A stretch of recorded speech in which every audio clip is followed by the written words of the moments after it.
guess we do just a draw, just in case. Right, so welcome to the draft, and of course with Sargon in tow. You're one of the experts around. I don't know about that. Very active in the esports community here in South Africa, and it's a privilege to have you here. Thank you. Right, so we saw that game one get very, very heated. Any closing thoughts on that before we kick off with the draft here? Yeah, well, early game, we've seen that it was very tight. Both teams were very unpredictable to see where they go. Firstly, with the Donny Tinker, right? Okay, going back into mid position. And then from a player's perspective, I'm doing it again. And yeah, I've spoke to Sargon and he's like, oh, okay, well, they need to create that space. And then, well, exactly, that's what happened to Carbon. And during mid-game, they were doing brilliant. We're like, oh, Carbon might actually take game one. But, you know, unfortunately, that I forgot 30 minutes fight around there when Husker picked up a BKB. And when Donny picked up the Tinker, like Tinker 40 minutes. Yeah. Right. There we go. And then, wow, that's just amazing. Like, just turned the game around. I think that was from like a 20,000 XP benefit from Carbon's side. Got into a loss of another 10,000 or something. Yeah, definitely. I think the item progression or item choices from Bravado were a bit questionable. Upgrading that Dagon on the Tinker, I don't think that was the right choice. I think he should have gone straight for the Scythe. I mean, as soon as he picked up that Scythe, as soon as Husker picked up that BKB, that's when the tide swung into their favor yet again. And they lost it a bit in the mid-game there. Yeah, I mean, you could clearly see Bravado wanted to play early. They wanted to fight. Carbon were not having any of it. I think, you know, that's why he picked up those really aggressive early items, and Carbon did the right thing. They stayed away. Then BVD started, you know, moving around, and you could see, not used to maybe being mid and Tinker all the time against top opposition, gets caught out again, gets caught out a third time. Next thing you know, Carbon's back in and looking good. I mean, I thought they'd win. Yeah, same here. BVD They were in with a very, very real chance. But the draft is well underway, so let's not waste any more time going through the bands very, very quickly. OD and Kunka taken out by the side of Carbon Esports. On the other side of the coin, Bravado is going to take out both the Shadow Demon, thank the great baby Jesus, he's no longer with us, and the Drow Ranger. Now the picks are going to be just as interesting. That left the Axe and the Faceless Void both in the pool, and they're both picked up. One by Carbon, one by Bravado. Yeah. I see a Donny Void coming out. I see Blink Void. I see terror around the map. So it's going to be a very interesting game. I mean, they're obviously going to picking up the Skywrath Mage. It's a classic combo with the Void, and you don't really need to build your Void into that massive late game carry. You can be the offlaner like Donny likes to play him, get that Blink Dagger up, get that Aghanim Scepter up, and just lock down everyone in its path. So I think it's going to be a very, very fun, exciting game. Yeah. At the same time, I think that the Void and Skywrath has been there for like 2 years now. It's been famous since the DAC at China. Yeah. And from then, I think when Mushi's team just had it, it's just amazing. Everyone started to use it as well. So yeah, combo is definitely there for the Bravado Immersion team. And meanwhile, for Carbon, they picked the Axe and the Ogre. And what they have in common is that they have the damage over time skill. Yes, they do. Although it's not as strong as when Chanel mentioned to you, yesterday, that the damage over time from Axe is just so strong. With the Urn, it's just killing supports over and over again. And with the Ogre Mage as well. So getting that second skill up, the Fire Blast. We'll compensate for it. Yeah, well, they both have the damage over time. I'm just going to emphasize on that, but it works. Like, put those on Skywrath Mage, and Skywrath Mage will just vanish in the early game. And as I said yesterday, the Ogre Magi deals with the Skywrath Mage very, very well in the early game. It's one hero that can contest the Skywrath Mage in lane. Oh, one of the things that I think is really important here is, as a support player myself, when you see a Faceless Void in the enemy team, you're shouting at your captain, "Give me Skywrath! Just I will control that." Yeah. I mean, and yesterday you saw BVD a couple of times. Donny played against the Skywrath, and the Skywrath absolutely destroyed him. So how much of that is we're going to pick it just to use it in the chrono, or how much of that is I don't want to deal with it anymore? It could be a bit of both. I mean, because I mean it combos up really well with the Void, and it's a nice counter to it. So I think it's kind of both. Ursa, however, quite an interesting ban here. What's your thoughts on that, guys? It's special. I mean, I think Bravado is capable of running a hero like that, but they've also considered, hey, maybe ranged carries are the way to go, and then Faceless Void is already picked So if the melee hero is there, they're going to use the Faceless Void. But as you say, it could most possibly going to be a Donny Faceless Void, and then it's with one of the supports, which is great. Now the Storm Spirit's now still in the draft. I think that if the Storm Spirit is picked right now by Bravado Emotion, he doesn't have to buy Orchid due to the fact that they have the Skywrath Mage over there ready to get the silence in. And also, once they have that happen, I don't think that Axe can do much when it initiates. And then there's also the Ogre to support there as well, just in case the Axe gets too far ahead. But there we go, the Morana ban from the Iranian side actually, and from Carbon side, the Morphling. I think the other thing about the Ursa, I mean, I'd ban it out as well. I mean, you got Axe, you got Ogre.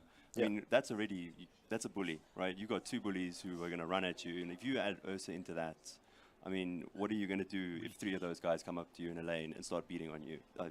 Void, would get destroyed. Skywrath as well hates all three of them. So I think it's a very good ban. Yeah, certainly. And we have ourselves a little sneaky guy coming on. But before we talk about the Riki, I'd like to just talk to the Invoker ban out here. Probably a bit of respect banning. It's a respect ban, but also he's always been a very good mid. So unless you want to counter the Invoker, you're going to need to ban him, correct? Because if you pick someone that you're good at, but you're playing against an Invoker who's on Seam, for example, you're most probably going to be a 50-50, like a head-to-head. You're either going to win it, or you either have to leave the lane and get your EXP somewhere else.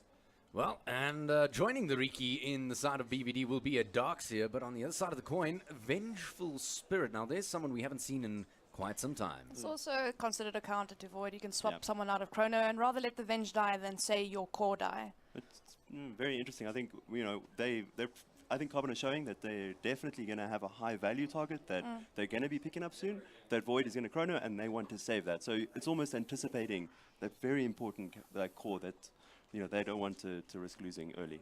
Definitely. Let's talk about the Riki. Where's this Riki going to sit for you on the side of BVD? Oh yeah, the Odu has been excellent on the Riki of late. He's probably one of his favorite heroes. I don't know why he hasn't been picked yet, but I think if it's going to be someone playing the Riki, it's going to be Odu. Very good on the silence, and also it actually helps the Faceless Void to escape or to initiate in fights. So just to create that space, as a support, if you initiate, you actually give more time for your cores to think about what to do before you get too far into a team fight. Because usually, if you lose in a battle 5 versus 5 because you didn't do your teamwork correctly, or you make this huge mistake, maybe casting the Queen of Pain ulti, which you saw from Strike last game, a bit too early, and just casting that fight just from that one specific skill. But Carbon is not backing down. Like we just saw the Vengeful Spirit, now we see a Terrorblade. So a bit of a differential picks. Yeah, certainly. Well, look, I mean, the Terrorblade is always a terrifying sight, but who the hell is going to be playing him? It has to be chosen one. I mean, he's always been the carry. Like he was Morphling last game. So, and also just position one over again. I don't think they're going to change roles, but yeah, this Axe, if normally he should be the offlaner. Are we going to see a Chelsea Axe? Yeah, most definitely. Well, doesn't this open up the possibility for an SK? Well, I feel like they could even, possibly just dual lane it, maybe send the Axe with the Ogre to really bully. That's something that few teams, I mean, in this meta, people don't like sending Axe out alone. Axe out alone, it's 50-50. You could have a really good off lane, get a couple of kills, or he could get completely shut down, and then he doesn't do as much. I prefer jungle gank. That's something that I normally do. The other option, sending him out with the Ogre, you got a slow on the Ogre, the Axe runs on top of the target, suddenly at level 2 your kill potential is really insane. Not to mention Bloodlust with Spin. That could be exceptionally scary. I mean, in lane, what does that lineup do to that? Yeah, not much. I mean, a Skywrath Mage can try, hope, and survive, but I mean, squishy as all hell in the early stages of the game. Darkseer's got that, nice little getaway, but I mean, a Riki, sure, you can go invis, but if you get called or dusted, you're pretty much in trouble, Look, the combinations are absolutely staggering here for the side of BVD. They've got two classic combinations. You've got the Riki smoke into the Darkseer vacuum, sorry, the other way around.